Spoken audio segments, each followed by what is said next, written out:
Hello বন্ধুরা, কেমন আছো তোমরা সবাই? আশা করি সবাই ভালো আছো। তো আজকে একটা নতুন রেসিপি নিয়ে চলে এসেছি, চিংড়ি ভাপা। চলো লাল লাল ঝাল ঝাল চিংড়ি কেমন করি একটু রেসিপিটা বলে দিই। তো দেখো, আমি লেবু নিয়ে বসে পড়েছি চিংড়ি মাছ ছাড়াতে।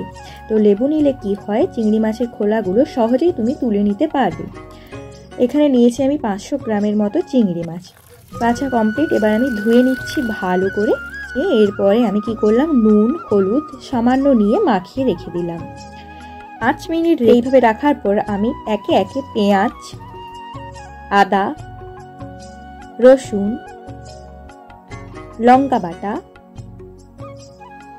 সরিষার তেল কিছুটা, হলুদ গুঁড়ো দিয়ে ভালো করে ম্যারিনেট করে নিলাম। ভালো করে ম্যারিনেট করে 15 মিনিটের মতো রেখে দিলে ভালো হয়। শেষে কিন্তু লবণটা অ্যাড করলাম এবং তারপরে আবার একটু মাখিয়ে নিলাম। এরপরে পরিমাণ মতো জল দিয়ে দিচ্ছি এবং ওপর থেকে 4টে কাঁচা লঙ্কা দিয়ে দিলাম।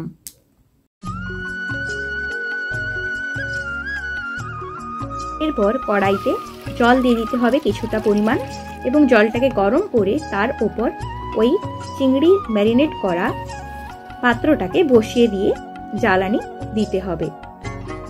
আমি এখানে উনুনে রান্না করছি, প্রায় 30 মিনিটের মতো লাগবে।